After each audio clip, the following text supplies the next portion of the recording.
Le bateau était incontrôlable. La gorge nouée, Christophe et David racontent aujourd'hui comment une vague de plusieurs mètres de hauteur a d'abord fait imploser les vitres de leur embarcation hier. Malheureusement, vu l'état du navire après ce mur d'eau qui nous a fait imploser la passerelle, la meilleure décision est ce qu'on appelle prendre l'ouest en attendant l'hélicoptère, parce qu'on savait très bien que de toute façon on pouvait aller nulle part. Le bateau est revenu sur sa coque une première fois, mais une nouvelle vague leur a été fatale.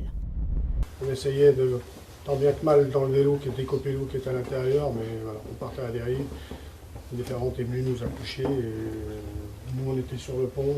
3 sauveteurs sont à ce moment-là éjectés. Ils vont alors tenter de rejoindre la côte à la nage. De toute façon, on est très serein dans notre tête, c'était on va se noyer, mais c'est pas grave, les pompiers sont arrivés, ils sont pas loin, ils vont nous masser, c'est reparti. Le but c'était d'aller le plus près possible des roches pour qu'on ait le moins de temps à passer noyé.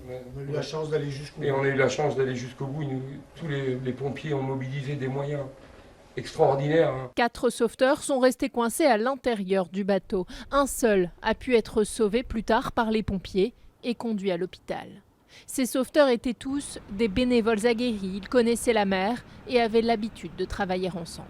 Tout le monde à bord est resté, je dirais, d'un froid glacial pendant toute la manœuvre sans jamais remettre en cause la décision qui a été prise par l'ensemble des navigants qui étaient à bord. Et surtout nos 3 camarades qui n'ont pas eu la même étoile que nous, parce que nous on en a eu une putain d'étoile hier. Ouais.